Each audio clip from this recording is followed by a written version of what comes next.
Eclesiastes capítulo 11, versos de 1 ao 6, nós vamos ler. Eu já ministrei essa mensagem, aliás, nesse texto, no ano passado, mas Deus me conduziu a meditar algumas coisas importantes nesse texto aqui ainda. Verso 1 em diante, os irmãos encontraram, amém? Diz assim a palavra de Deus: lança o teu pão sobre as águas, porque depois de muitos dias o acharás. Reparte com 7 e ainda até com 8, porque não sabes que mal haverá sobre a terra. Estando as nuvens cheias, derramam a chuva sobre a terra, e caindo a árvore para o sul ou para o norte, no lugar em que a árvore cair, ali ficará. Quem observa o vento nunca semeará, e o que olha para as nuvens nunca cegará. Assim como tu não sabes qual o caminho do vento, nem como se formam os ossos no ventre da mulher grávida, assim também não sabes as obras de Deus, que faz todas as coisas. Pela manhã semeia a tua semente, e à tarde não dê descanso à sua mão, porque tu não sabes qual prosperará, se esta, se aquela, ou se ambas serão igualmente boas. Amém, irmãos? Feche os teus olhos mais uma vez. Pai Santo, nós te agradecemos pela sua palavra, Deus, diante dos nossos olhos aqui. Pedimos que o Senhor nos ajude, pedimos que o Senhor nos fortaleça, pedimos que o Senhor venha falar conosco e tirar todo o impedimento espiritual dos nossos corações e dos nossos ouvidos, Pai. É a Tua palavra que está diante de nós e nós queremos ouvir Tua voz. Em nome de Jesus, em nome de Jesus. Amém. Os irmãos podem se assentar. Também queria deixar registrado aqui as minhas boas-vindas a todos os convidados, familiares e amigos do Lucas e da Jéssica. São todos bem-vindos aqui. Amém, irmãos? Todos bem-vindos mesmo.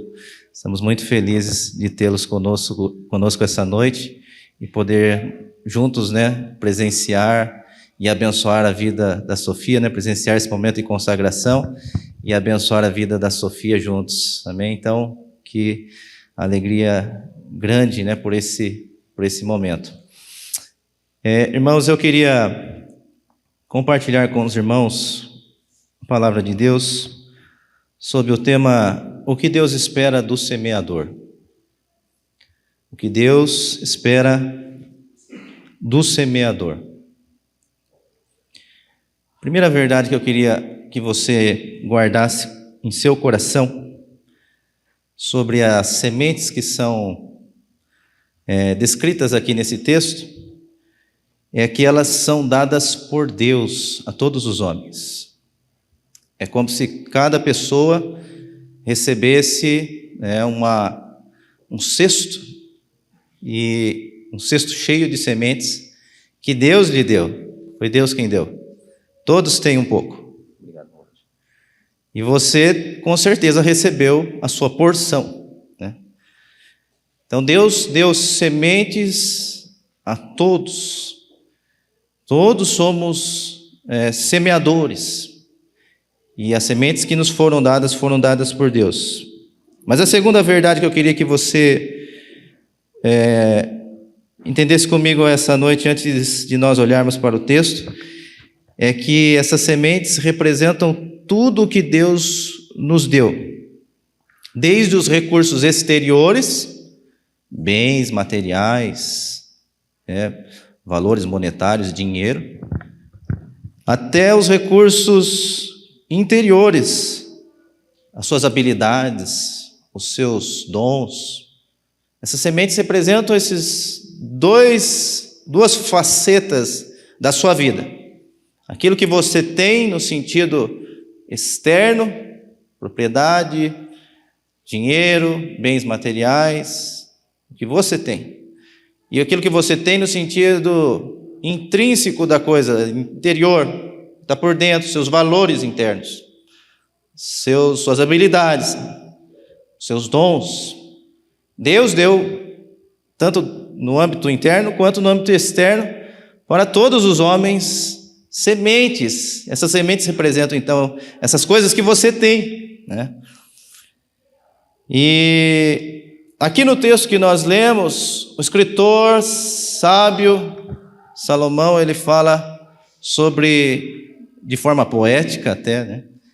Fazendo uma alegoria de forma interessante, sobre a importância de você semear.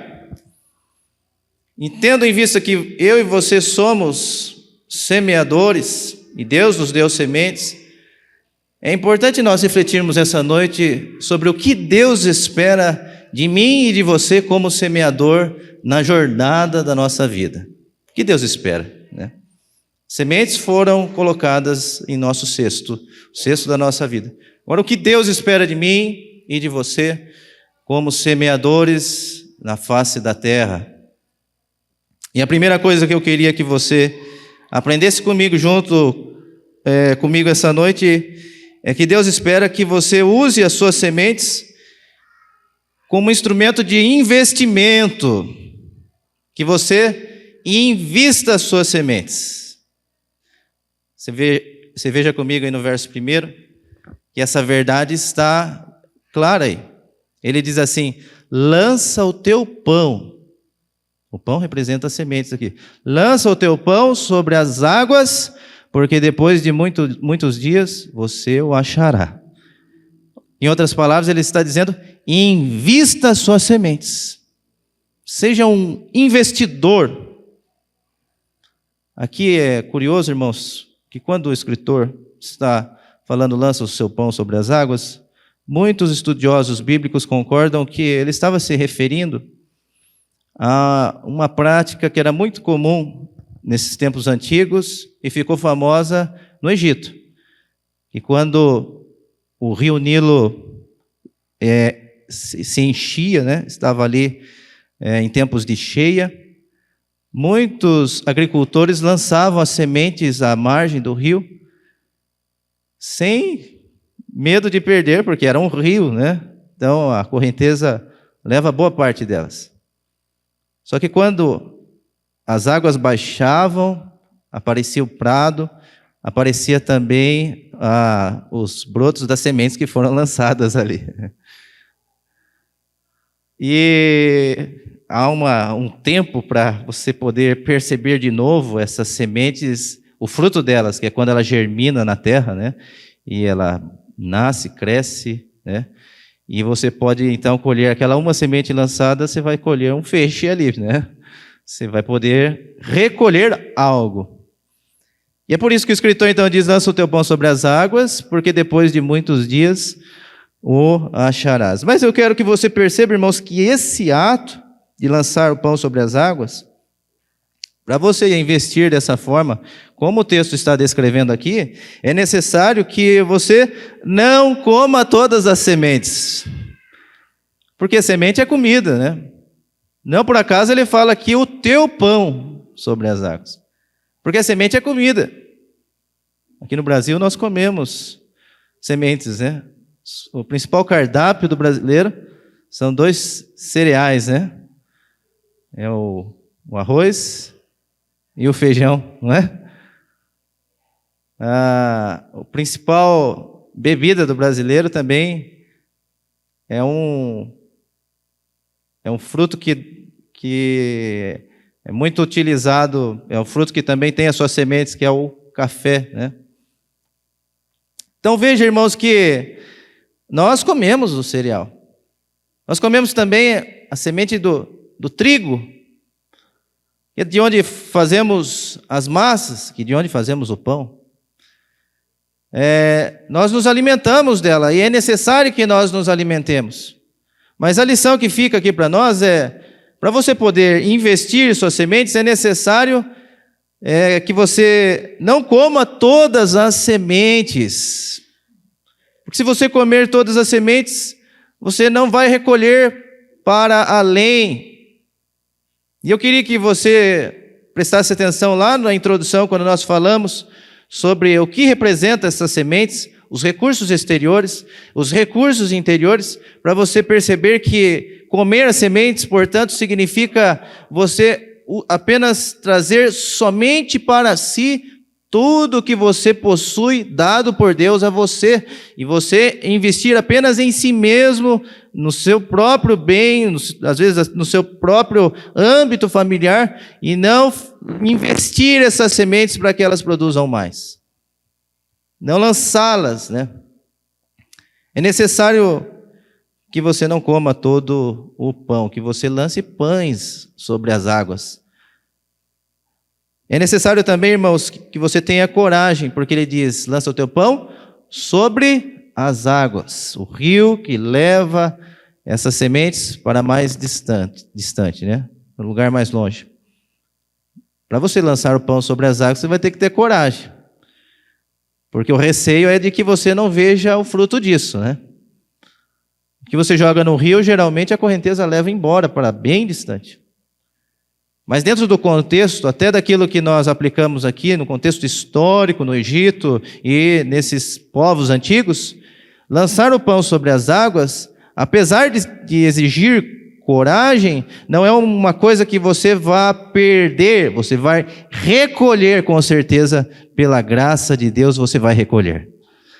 Lançar o pão sobre as águas é investir com coragem, de forma variada, de forma a não temer esse investimento. E aqui eu quero, portanto, para que fique talvez mais claro ao coração e à mente, é que você deve investir, e de forma especial, em pessoas. Você deve investir de forma especial em projetos que são santos, em projetos que são abençoadores. Você deve investir de forma especial em coisas que realmente importam na vida. Por isso há um desafio para nós aqui, que nós não venhamos reter, mas que nós venhamos abrir as mãos e investir, porque Deus há de abençoar você e tantos outros que vão ser abençoados pelo fruto da semente que você lançou. Aleluia. Quando você lança sementes, você abençoa pessoas, né? Não tem maior investimento que você pode fazer, meu irmão e minha irmã, do que na vida de alguém. Não tem maior investimento que você pode fazer do que numa família que Deus colocou ao seu coração, uma família que precisa. Não existe maior investimento que se faça do tempo, dos recursos, dos seus dons, dos seus talentos, do que quando você abençoa pessoas. Variar os investimentos, quando ele diz aqui sobre as águas, também diz respeito a você olhar para esse ato de investimento e levá-lo a lugares e pessoas que você muitas vezes nem sequer conhece, né? E muita gente que vai recolher das sementes que você lançou. Você já parou para pensar nisso quando você é um investidor como esse Salomão aqui, com esse ato de coragem, com esta sabedoria, desta forma? Você lança sementes e você é tão abençoador que até outros vão recolher pelas sementes que você lançou. Imagine a cena comigo. A água vai levando e de repente quando a água baixa, os sítios que estão para além do rio vão ser abençoados por causa das sementes que você lançou nas águas, né? Isso nos faz lembrar o que as palavras de Jesus: melhor dar do que receber, né? A melhor coisa é você ser um abençoador do que ser abençoado. Como no exemplo também de algumas árvores que você come do fruto, alguém plantou lá atrás, né? E se você não planta, seus filhos não vão comer. E o que você come hoje é que alguém plantou em algum dado momento. Dependendo da espécie desta árvore, ela passa dos 100 anos, 200 anos, e aí vai, né? E de repente o que você vai plantar hoje, você já sabe que você está plantando para você não colher nada. Que você está plantando para outro colher. Lança o seu pão sobre as águas. Você vai abençoar aqueles que estão vindo depois de você, e isso é agradável aos olhos do Senhor. Mas é necessário também, irmãos, que você perceba que lançar o pão sobre as águas é provisão para o futuro. Porque ele diz assim: depois de muitos dias o acharás. Irmãos, pode até demorar, pode até parecer vagaroso demais o processo, mas aquele que investe, aquele que semeia, aquele que lança sementes de forma variada, de forma como esse sábio, generosa, lança sementes dessa forma, não é só os outros que recolhem, ele também vai recolher. É uma promessa de Deus na vida daquele que planta. A bênção de Deus sobre a sua casa. A bênção de Deus sobre a sua família. A bênção de Deus sobre você. A bênção de Deus também sobre os seus projetos. Porque enquanto você está semeando na vida de alguém, Deus vai usar pessoas para semear na sua vida, para abençoar você. Enquanto você está lançando, essa é a matemática de Deus. Que você, quanto lança mais sementes, mais você recolhe. Ao contrário daquele que guarda tudo para si mesmo. Isso é uma lição para o semeador. E o que Deus espera de nós, irmãos, que somos semeadores, que usemos as sementes como instrumento de investimento. E invista nas pessoas, invista em projetos, invista para que você veja prosperar toda a semente que Deus colocar na sua mão, e aquilo vai enchendo, os seus cestos não param de encher de sementes, porque Deus faz você prosperar, é Ele quem fará isso, é algo muitas vezes sobrenatural, é algo poderoso, mas Deus fará você ser abençoado. Lança o teu pão sobre as águas, depois de muitos dias você vai achar, em nome de Jesus.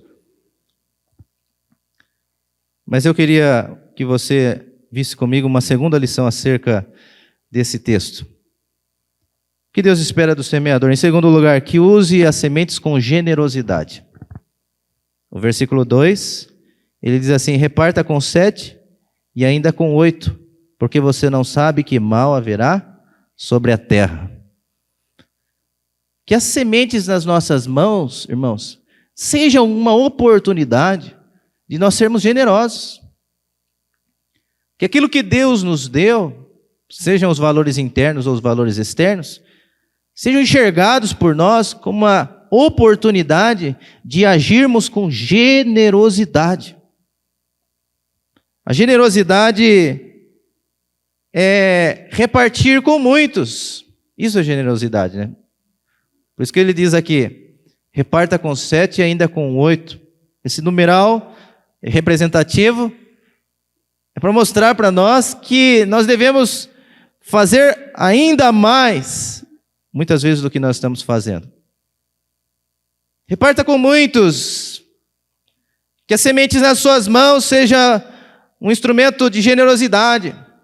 Que aquilo que Deus concedeu a você seja uma oportunidade de você ser um abençoador. De A, de B, de C, dessa família, daquela pessoa, daquele projeto, você ser alguém que dispensa a bênção sobre a vida dos outros. É por isso, irmãos, e não por outra razão, que Deus dá semente ao semeador, para que você tenha a oportunidade de agir com generosidade. Aleluia. Mesmo que você olhe para a sua cesta de sementes e você tenha a impressão de que você não tem tantas sementes assim para repartir.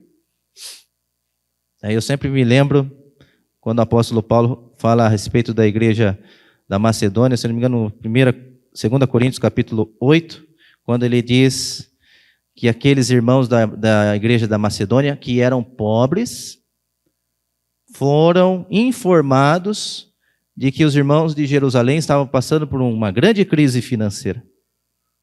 Fome na região de Jerusalém. E eles então, o apóstolo Paulo e alguns discípulos de Jesus já havia morrido e ressuscitado nesta ocasião, começaram a levantar recursos para ajudar os irmãos de Jerusalém. E Paulo, na segunda carta aos Coríntios, capítulo 8, vai registrar que dentre os que ajudaram Jerusalém estavam os macedônios. E ele diz, esses macedônios eram pobres. Eles eram pobres. mas na sua pobreza superabundaram em generosidade, porque eles doaram e abençoaram de forma generosa a igreja de Jerusalém. Aleluia.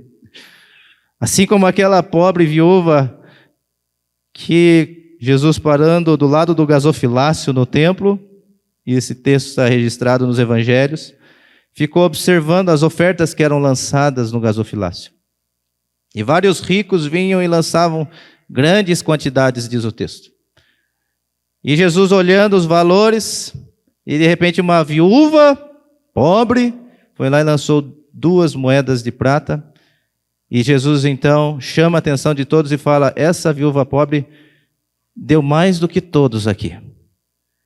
Jesus fala, porque ela na sua pobreza deu tudo o que tinha, enquanto os outros deram o que sobrava das suas receitas. Uma lição que Jesus está ensinando, que a proporção daquilo que nós entregamos em relação àquilo que nós temos é o que vale para Deus no âmbito de valores. Por isso que Jesus falou que aquela mulher pobre deu mais, porque ela deu tudo. Os outros deram da sobra, apesar de, em valores monetários, os dos ricos eram ofertas muito maiores do que aquela pobre mulher. Então, nós somos convocados a olhar para a semente como uma oportunidade, irmãos, de agirmos com generosidade e repartirmos quanto pudermos de forma liberal, que significa que a sua mão não está fechada, mas que a sua mão está aberta para você ser uma bênção na vida das pessoas. Muitas vezes nós acordamos de manhã pensando como nós seremos abençoados nesse dia, e nós até oramos e pedimos a bênção de Deus sobre nós para começarmos o dia de trabalho. Mas Deus nos convida a orarmos também da seguinte forma, irmãos: como nós seremos uma bênção na vida das pessoas no dia que está por se iniciar. Que você e eu venhamos a orar dessa forma: de que maneira eu possa ser uma bênção para as pessoas que estão ao meu redor, a partir desse momento que está iniciando o dia, e acordar com isso no seu coração. Você vai perceber que você não vai ter razões nem tempo para murmurar durante o dia, esperando coisas, porque você está, na verdade, semeando, abençoando. E quem semeia, recolhe. E ele diz também: reparte com 7 até com 8, porque você não sabe que mal haverá sobre a terra. Quando você reparte, você está fazendo 2 prevenções. Uma, você está prevenindo o seu próximo do mal.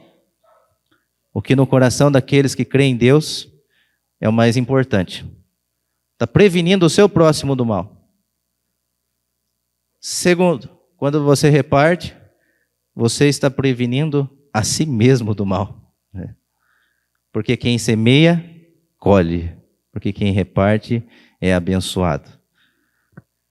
Lá em Provérbios capítulo 11, verso 25, ele diz assim: a alma generosa prosperará, e aquele que regar será regado. Você consegue entender isso, né? A alma generosa vai prosperar, e aquele que rega vai ser regado. É assim que Deus trabalha. Amém, irmãos? Assim que Deus trabalha.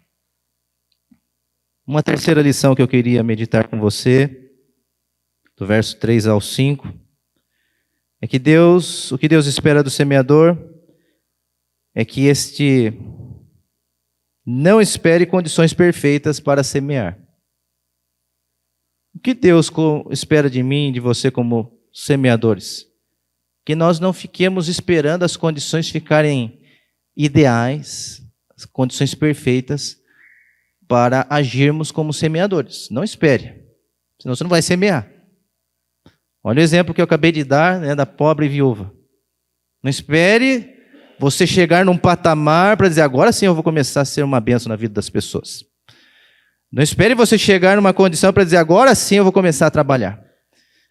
Não espere que as coisas ao seu redor estejam favoráveis, né, e sobrando, com muitas sobras, para depois você falar: agora eu tenho condição de repartir.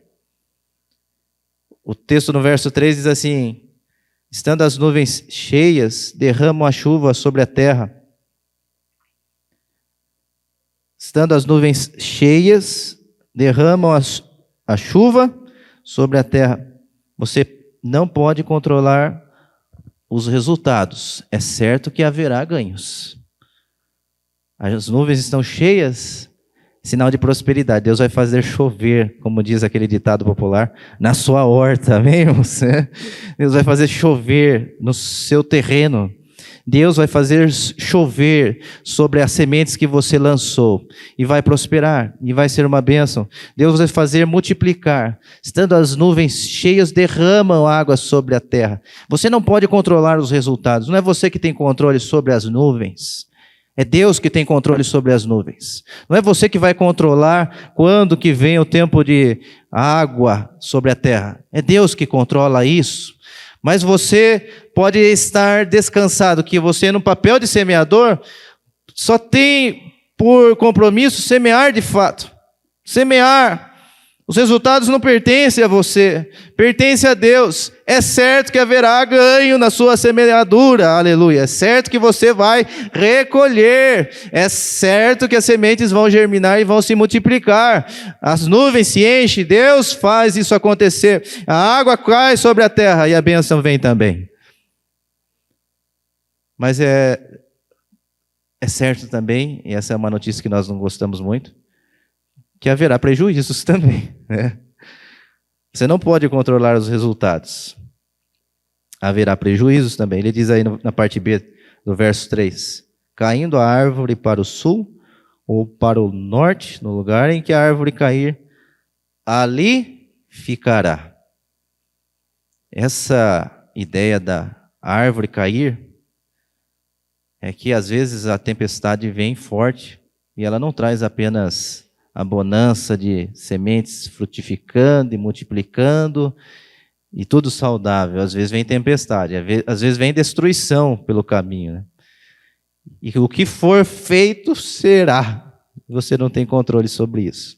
Outro dia eu vi um vídeo de um tornado, desses que acontece comumente nos Estados Unidos. As árvores estavam todas bonitas, né, com as suas folhas no lugar. Passou aquele tornado rápido, questão de 1 minuto. No que o tornado saiu, o cenário parecia um cenário de guerra, né? Não tinha folha nenhuma na árvore, coisas caídas, né? Mas é assim de forma rápida. O lugar que a árvore cair, ali vai ficar. Você não tem controle sobre os resultados. Haverá prejuízo. Nem tudo é lucro. Nem tudo está sob nosso controle. Às vezes o pneu fura na hora que você não quer, né? Às vezes o carro quebra na hora que você não quer. Às vezes alguém fica enfermo numa hora que você não esperava e você não está com os recursos preparados para aquela enfermidade na sua família. Às vezes acontecem coisas que nós não programamos, que nós não esperamos, que nós não queremos. Nós não temos o controle dos resultados. Mas o que está nas minhas mãos e nas suas mãos, irmãos, são sementes e uma função, um trabalho a fazer. Lançá-las sobre as águas, porque depois de muitos dias nós a acharemos. É lançar sobre as águas. É não ficar tentando controlar os resultados, mas é focar no trabalho. É não ficar tentando controlar as questões que estão fora do seu controle. É continuar adiante. E isso é possível quando você crê que todas as coisas cooperam para o bem daqueles que amam a Deus e que foram chamados segundo o seu propósito. Mesmo as adversidades, mesmo os temporais, mesmo os dias maus, eles servem de lição para nos fazer crescer, para nos fazer aproximar mais de Deus, para nos fazer prosperar ainda mais, para nos fazer galgar degraus maiores na nossa vida, em todas as áreas da nossa vida. E é assim que Deus nos abençoa em todos os instantes, seja no dia bom, seja no dia mau. E nós então podemos, irmãos, levantar as mãos aos céus e dar glória a Deus, graças a Deus, porque Deus está sentado no trono, nada foge ao seu controle, aleluia. Nada foge ao controle de Deus.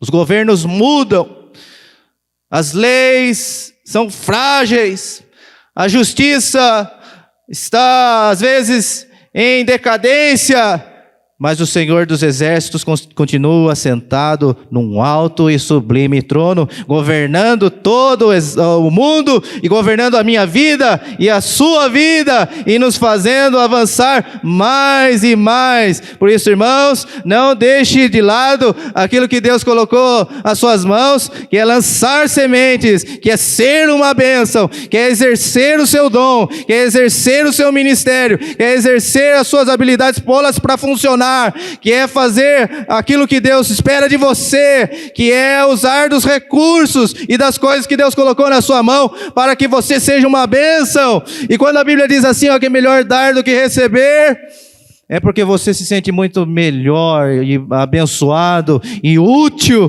e você parece que descobriu o sentido da vida quando você deixa de esperar que as coisas venham dar certo e você é alguém que faz outros dar certo, porque Deus está usando você como instrumento de bênção na vida de pessoas. É uma outra perspectiva de vida, é uma outra forma de olhar o mundo. É uma outra forma de viver.